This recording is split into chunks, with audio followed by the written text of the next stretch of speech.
Graça e paz, cara amiga, caro amigo que acompanha diariamente a nossa meditação sobre a Palavra de Deus no Santo Evangelho, nesse domingo, 22º domingo do tempo comum. Nesses últimos domingos, desde o 17º primeiro domingo até o domingo passado, nós estávamos ouvindo trechos da palavra do Santo Evangelho segundo o evangelista João. Da semana passada em diante ali nós concluímos a escuta, que era o capítulo 6º do Evangelho de João, e hoje nós retomamos essa leitura do Evangelho segundo Marcos.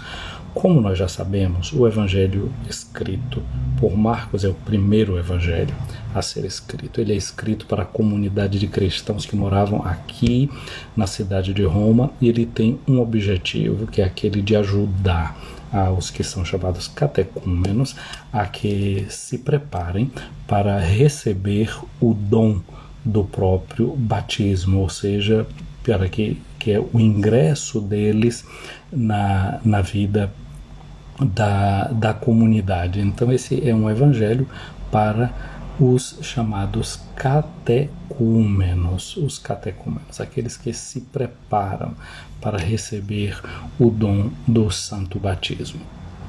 Então com eles a gente vai fazendo essa escuta dessa palavra, e é um evangelho, portanto, que tem como uma intenção ajudar a responder aquela pergunta fundamental: quem é Jesus? O que é que significa ter a fé? São essas duas perguntas que o Evangelho quer explicar, quer ajudar a responder. E tem um dado, sendo um Evangelho escrito para uma comunidade que está fora de Israel, é um Evangelho que, portanto, vai sempre tentando explicar certas coisas para o ouvinte, porque ele não pertence àquela mesma cultura no qual o Evangelho foi produzido, no qual o Evangelho nasceu. Então esse é um dado também do evangelista Marcos que a gente precisa levar em consideração. Mas nestes domingos a gente está sempre começando com um olhar sobre a oração que temos no domingo. Na oração nós encontramos esse pedido de graça, e a gente tem esses dois movimentos da liturgia, não é? A palavra que desce e a oração da igreja que sobe. Então vamos ouvir o que é que a liturgia desse domingo nos faz dizer a Deus. A oração diz assim: Deus do universo, fonte de todo bem. Então a primeira coisa, ver que Deus é Deus do universo inteiro, de tudo aquilo que é criado. Não é Senhor do céu, é Senhor da terra, esta senhoria de Deus sobre toda a criação. E ao mesmo tempo reconhece Deus como fonte de todo bem, como origem de toda coisa que é boa. Tudo que é bom procede de Deus. Esse é o olhar que o cristão desenvolve sobre o mundo. Olhar o mundo como aquilo que nasce de Deus, provém de Deus e, portanto, é bom. No livro do Gênesis, o que é que a gente vê presente? Né? Quando Deus termina de criar, ele vai sempre criando por meio da sua palavra, e tem sempre uma espécie de refrão que vai sendo dito: e tudo que Deus fez era bom. Então esse refrão que marca, não é, o mundo como alguma coisa boa. Ora, isso é uma coisa interessante, porque no mundo antigo, sobretudo marcado pela filosofia de caráter grego, tinha uma tendência a pensar que o mundo, a matéria, era uma coisa que não era positiva, que era algo negativo. Então o corpo era visto como uma coisa negativa, tudo que é matéria, e às vezes a gente sente ainda esse ranço presente na nossa mentalidade, presente na nossa visão, presente no nosso mundo. Existiam em certos mitos do mundo antigo, eles acreditavam que não era Deus que diretamente tinha criado o mundo, mas Deus criava por intermédio de seres que eram chamados de demiurgos.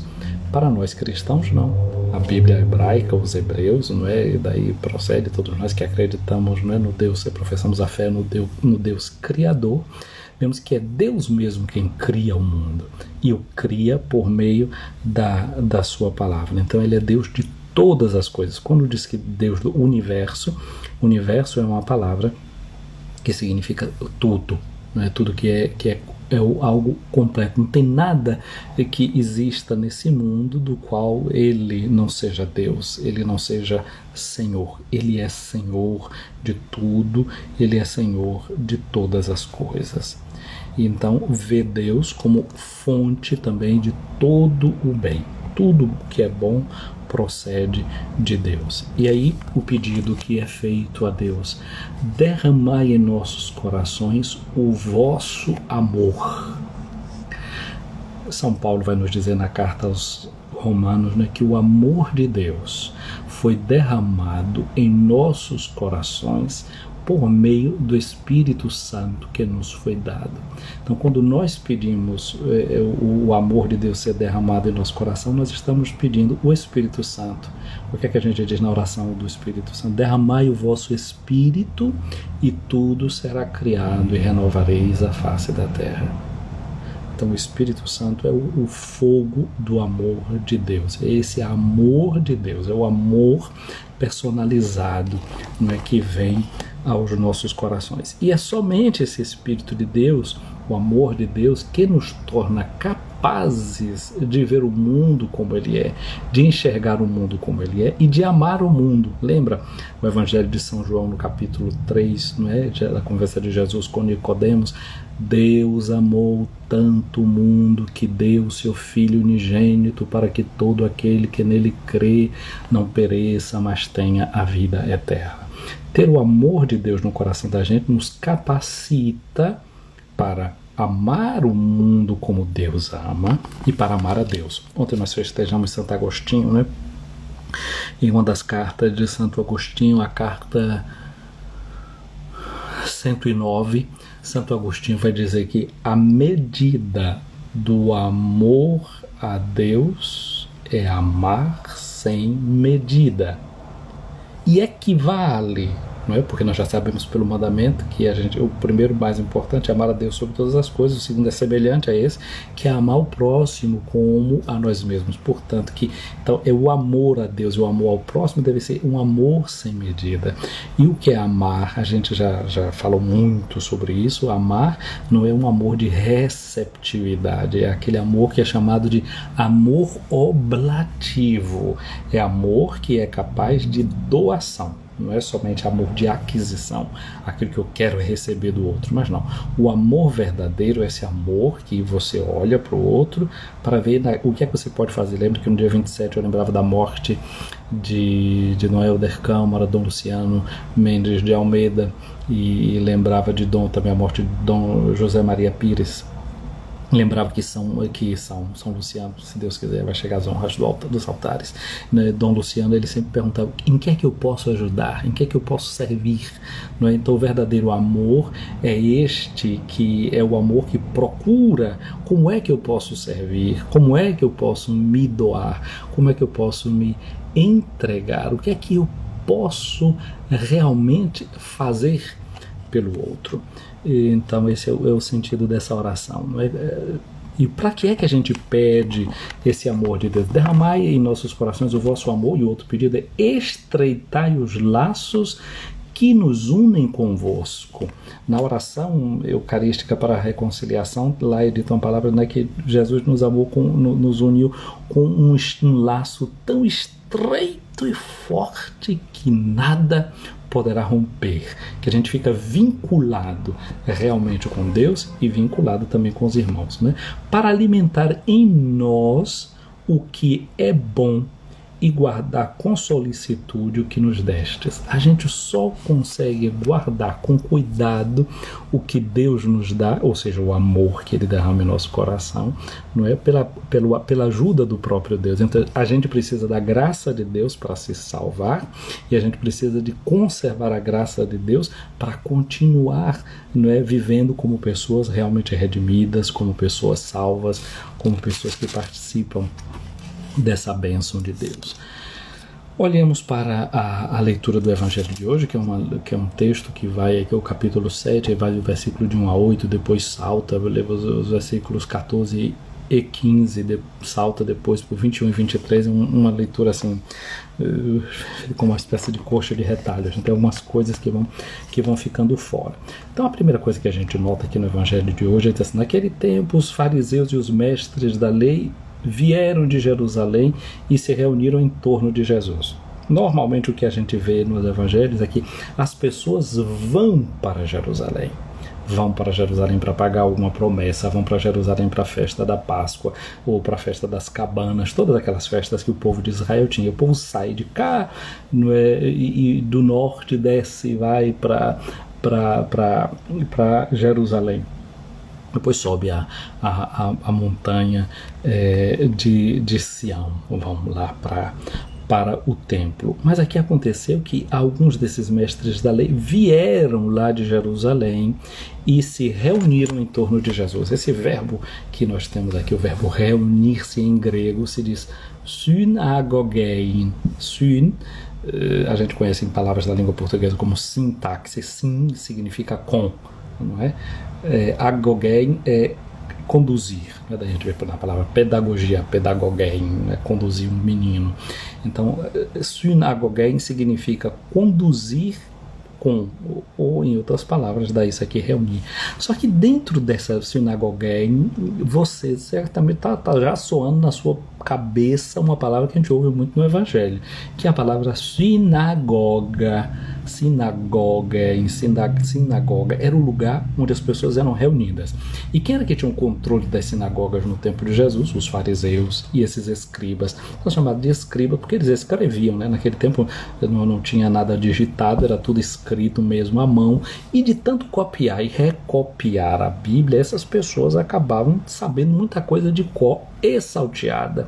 Então eles aprofundavam também o sentido dos textos sagrados. Em outras palavras, eles são os teólogos daquele tempo. Então esses fariseus e esses escribas, eles descem até Jesus, esses mestres da lei, são os teólogos. Para que eles estão vindo? Para controlar. Mas olha só, eles se reúnem em torno de Jesus. Na sinagoga, como é que eles faziam? Tinha a Bemá, o lugar onde se fazia a leitura, e eles se reuniam em volta do livro, em volta da Torá. Tinha lá uma caixa onde a Torá era guardada, uma espécie de um sacrário, tem até hoje assim, eles vão, pegam com toda reverência o rolo da lei, trazem, então eles ficam reunidos em volta da Torá, em volta da palavra. Hoje em dia na Igreja do Brasil, né, está falando tudo sobre a Casa da Palavra. Casa da Palavra. Casa da Palavra significa que é um lugar de escuta, né? Um lugar de escutar, de prestar atenção.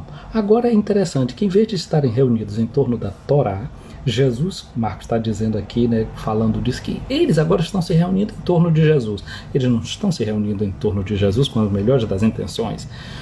Nós somos a igreja. A igreja significa convocação, reunião, ou seja, é o equivalente da sinagoga, é o equivalente do estar reunido. Nós, os cristãos, como igreja, nos reunimos em torno da palavra que é Jesus, do ensinamento de Jesus, daquilo que ele diz e, sobretudo, daquilo que ele faz. Estes que vieram lá de Jerusalém notaram uma coisa, que alguns dos discípulos comiam com as mãos impuras, isto é, sem terem lavado as mãos. Aí explica Marcos, porque está falando para romanos, para pessoas que estão fora daquele contexto dele. Ele diz: com efeito, os fariseus e os judeus só comem depois de lavar bem as mãos, seguindo a tradição recebida dos antigos. Até aí, lavar as mãos está uma coisa correta, todo mundo faz isso. Hoje em dia, a gente, além de lavar a mão, não é, joga o álcool em gel na mão, porque a gente sabe, porque assim a gente elimina germes, assim a gente elimina bactérias. Aqui a questão não era a questão da higiene, é a questão de uma ritualidade, é a pureza ritual. É que a partir de agora existe uma visão também moral sobre as pessoas. No fundo, hoje em dia, quando a gente ouve falar que alguém pegou o vírus, a gente não faz uma leitura moral sobre a coisa. Se alguém que andava subindo e descendo sem máscara, a gente quase que diz assim: bem feito, quem mandou? não é? Foi para aglomeração, foi fazer isso, foi fazer aquilo, foi fazer aquilo outro. A gente começa a distinguir essas pessoas, não é? Etiquetá-las moralmente por causa da conduta, se não lá, se contaminou, a gente já pensa, não deve ter lavado a mão, não deve ter usado a máscara, e não sei o que, não sei o que. A gente vai fazendo leituras também moralizantes sobre a situação. Pode ser até que a gente tenha razão, pode ser que a gente não tenha a razão que a gente pensa ter. Então, no tempo de Jesus, se fazia também uma leitura desses gestos e desses atos que não era apenas somente uma questão higiênica, era uma questão também de uma chamada pureza ritual. Eles eram os puros, não é? A palavra fariseu, então, aqui em Roma, as pessoas que eram de uma certa posição social, então eles usavam as túnicas brancas e, sobretudo, quando eles eram eleitos, se lançavam como um nome para a eleição de alguma coisa, aí eles eram candidatos. Candidatos vem da palavra candidus, que significa isso, branco, limpo, né? Então pode andar tudo limpinho, é aquele ali. Porque se tiver alguma a mancha se vê logo, né? A pessoa, quando era candidata, usava sempre a roupa branca para poder mostrar que eles eram pessoas dignas, né? E até hoje não usa a roupa branca, mas o nome ficou, candidato, é aquele que está branco, que está limpo. A palavra fariseu significa aquele que está separado. Eles se sentiam melhores do que o outro, era um movimento leigo, não é? Esse movimento dos fariseus, eles não eram sacerdotes, nada disso, eles eram leigos, mas que se sentiam, não é, muito melhor do que todos os outros, às vezes melhor do que fossem os sacerdotes que estavam lá no templo, cuidando de todas as coisas dos ritos de purificação, etc. Então eles achavam que eles desenvolviam certos gestos e certos ritos. Agora, o que é que acontece? Que, assim como nós hoje, na questão da pandemia, muitas vezes a gente está fazendo uma leitura moralizante, não é, sobre certas coisas. Depois, de repente, a pessoa entra numa espécie de neurose, numa espécie de paranoia. Como quando é com a pandemia, é a mesma coisa, né? A gente tem que desenvolver cuidados higiênicos, sim, mas a gente deve ter também o cuidado de não desenvolver neuroses, de não desenvolver certas paranoias em relação a isso, que faz a gente ficar com medo de tudo e de todos. A religião de Israel, nessas práticas, tinha chegado a esse grau também. Eles queriam mostrar que a lei de Deus devia tocar toda a vida da pessoa, e é verdade, tem que ser assim, mas às vezes desenvolveu uma posição meio doentia. Então agora, se vai lavar as mãos, olha o que Marco vai dizer: os fariseus e os judeus só comem depois de lavar as mãos. Ao voltar das praças, eles não comem sem tomar banho. Tá certo, era um ato de higiene, mas aí depois eles já achavam que aquilo ali é porque eles entraram em contato com pagãos, com pessoas de outras religiões, né? Pegou em comida que pode ter vindo do estrangeiro e aquilo era impuro, então tinha que se purificar, porque lá no mercado tocou em moeda que foi tocado pela mão de gente pagã. Então tinha toda também uma questão de uma pureza que era entendida de uma forma ritual, de preconceito em relação aos outros. Então diz Marcos aqui: e seguem outros costumes que receberam por tradição, a maneira certa de lavar os copos, as jarras, as vasilhas de cobre. Porque, por exemplo, uma vasilha que era para purificação tinha que ter 2 alças. Porque se eu segurava nessa alça e lavava a mão, agora como é que eu faço? Vou apoiar aqui e pegar de novo dessa mesma alça? Não, tem que ter 2 alças, porque com uma você lava uma mão, depois que aquela mão está purificada, você pega na outra alça que está pura e lava a mão de novo. Tem que lavar até o cotovelo, até lavar até o outro cotovelo. Tinha todos uns ritos, umas formas, que tipo de lugar para pegar essa água. Então tudo isso deixava as pessoas também naquela coisa: se eu faço isso, eu fico impuro para poder participar do culto, para poder participar da reunião, da comunidade. Então era toda uma questão que deixava as pessoas às vezes bem doentes interiormente. Aí os fariseus, eles vão perguntar para Jesus, e os mestres da lei também: por que os teus discípulos não seguem a tradição dos antigos, mas comem o pão sem lavar a mão? A questão, veja só, eles estavam olhando, era a tradição. E aqui vai entrar uma palavra de Jesus. Santo Agostinho diz uma coisa interessante. Jesus no Evangelho disse: eu sou a verdade. Ele não disse eu sou o costume, ou seja, a tradição. Às vezes a gente tem uns certos tipos de comportamento que é assim: isso não pode mudar, não, porque foi sempre assim, a gente sempre fez desse jeito, dentro das comunidades, né? Dentro de certos ambientes de trabalho. Então tem certas coisas que são sacrossantas, que ninguém pode tocar, porque foi sempre feito assim. Não tem espaço para mudança, não tem espaço para o avanço, não tem espaço nem para conversão. Então Jesus aqui bate de frente, e a comunidade cristã é chamada também a pensar em certas tradições. Existe uma tradição que é uma tradição com T maiúsculo, que é aquela tradição vivente que a gente precisa passar um para o outro, porque é assim mesmo, tem coisa que identifica a gente como cultura, como povo. Não é isso, a gente precisa valorizar, precisa passar adiante.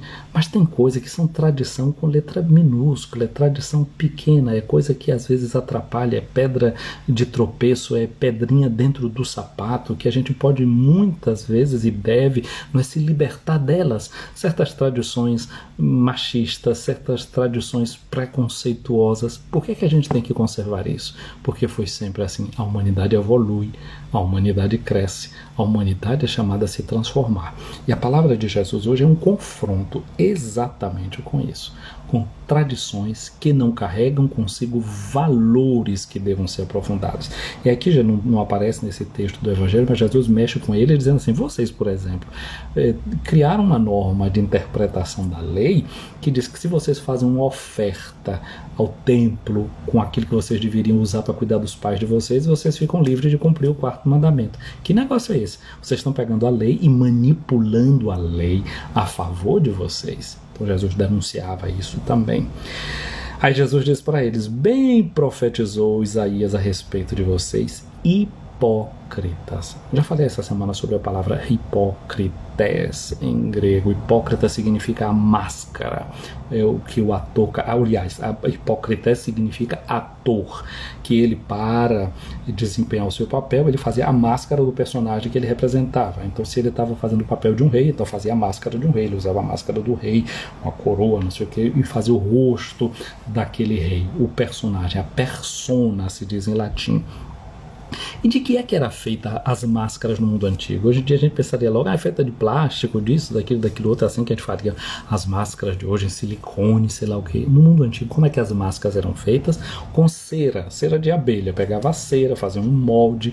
Então, por exemplo, as máscaras funerárias. Aqui em Roma era assim, quando alguém grande, uma pessoa grande morria, fazia a máscara no rosto do defunto, então tirava o molde, depois o molde se pintava e eles faziam o enterro, o cortejo, todo mundo, aquelas pessoas que iam à frente, as carpideiras e aquelas outras pessoas usando aquelas máscaras que relembravam o defunto. E no teatro também se interpretava alguém, se fazia essa máscara do personagem, que era chamado de persona. Então colocava assim na frente e fazia o som. Mas eu estou perguntando de que era feito, né? Era feito de cera.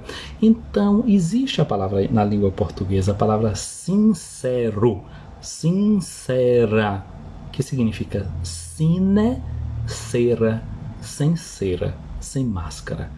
Então, o contrário do hipócrita é o sincero, é aquele que não precisa usar uma máscara, que não precisa fazer um fingimento. E aí Jesus diz: vocês são atores, vocês ficam fazendo um papel, mas só que Deus conhece o fundo do coração de vocês. E Isaías disse uma coisa certa a respeito de vocês.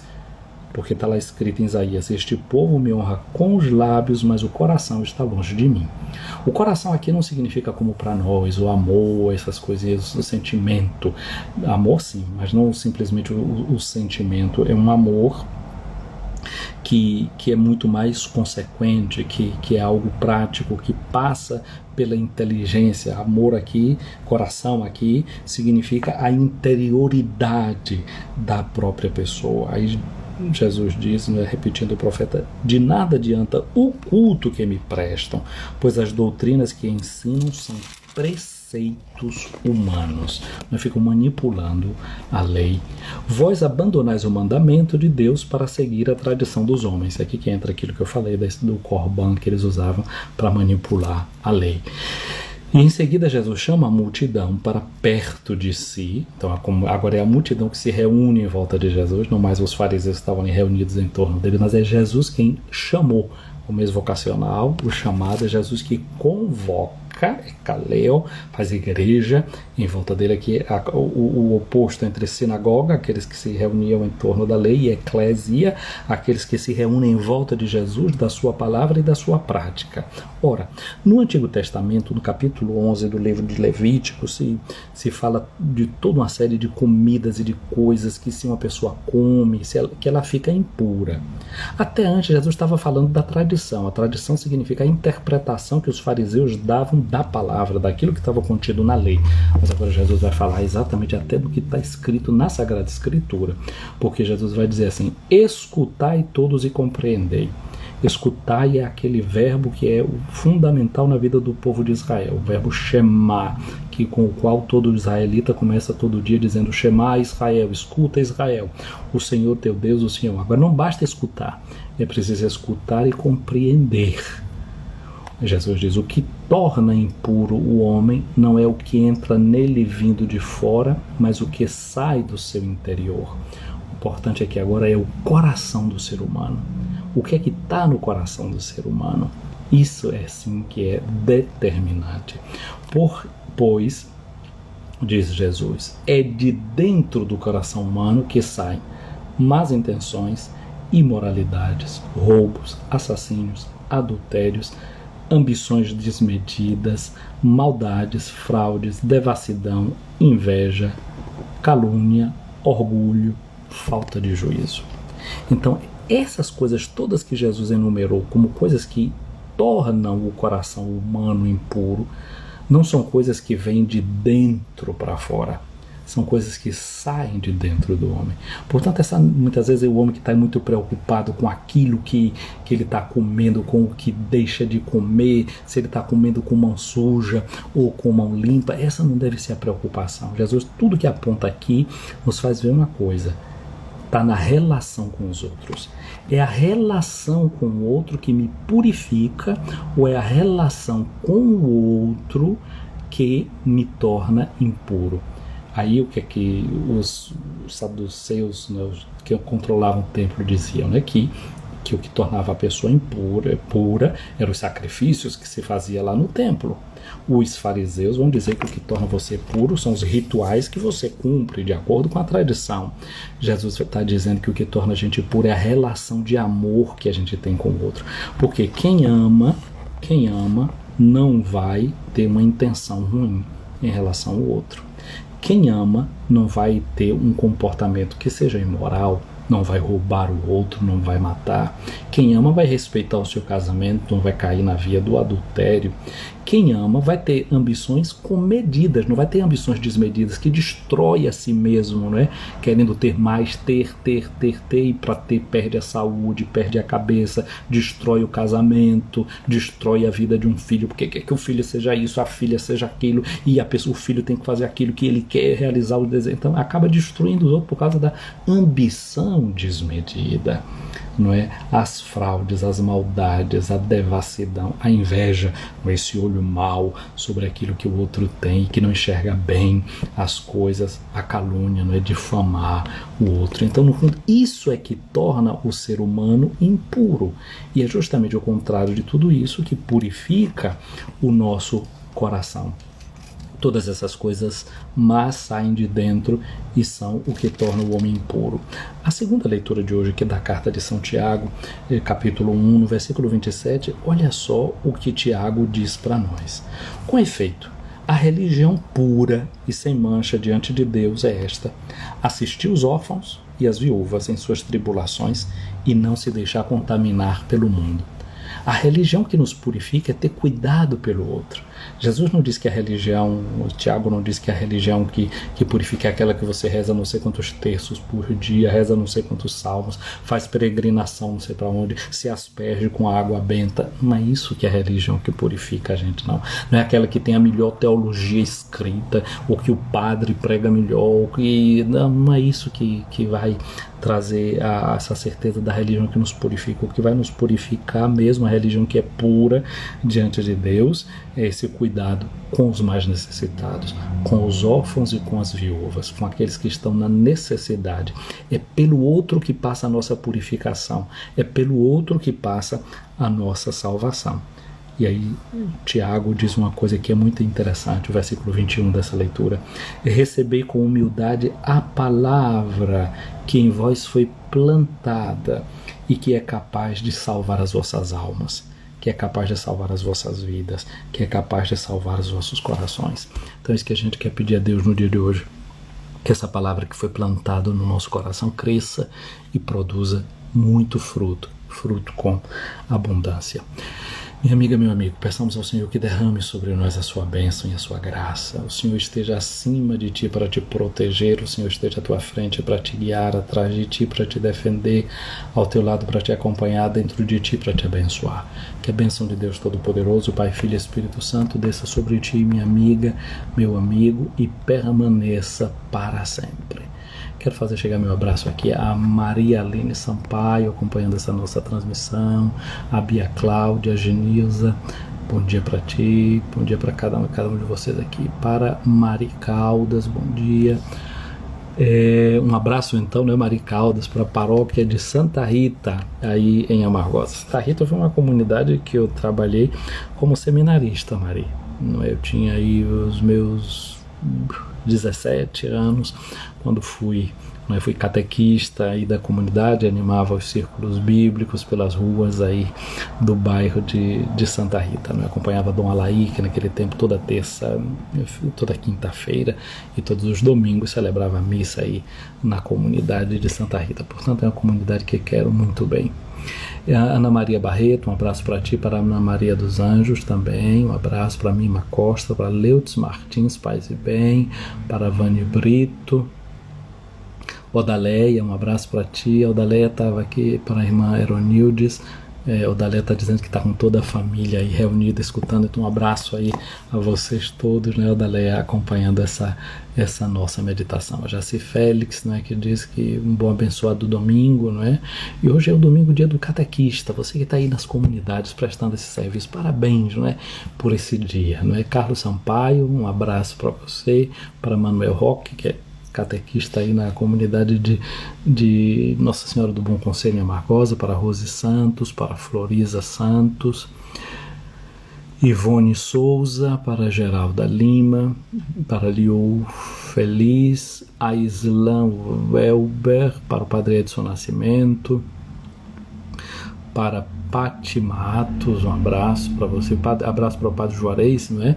Então a gente vai deixando essa live aqui. E quero dizer, não é? Hoje, daqui a pouquinho, às 8 horas da manhã, eu estou com as catequistas e os catequistas da Diocese de Amargosa, comemorando os 15 anos do encontrão das comunidades, ou das comunidades dos catequistas, não é? Já 15 anos, é debutante esse encontro agora, então eu vou acompanhar esse encontro de hoje, então quem quiser pode acompanhar esse encontro, eu vou colocar, já coloquei essa semana aí no meu perfil, e você pode acompanhar, vou colocar depois daqui também, quem quiser pode acompanhar aí esse encontro. Nós vamos trabalhar sobre a espiritualidade de São José, e eu vou focar sobretudo a espiritualidade de São José aplicando ao catequista, ou seja, vou dar um spoiler aqui nessa questão da educação e da formação, olhar São José como formador de Jesus, os desafios, isso, aquilo outro. Não posso adiantar o encontro todo, mas se você quiser participar, vai ser uma honra que você esteja lá conosco, não é? E eu digo a vocês, terminando aqui essa live, todos vocês que estão aqui, começam logo a curtir,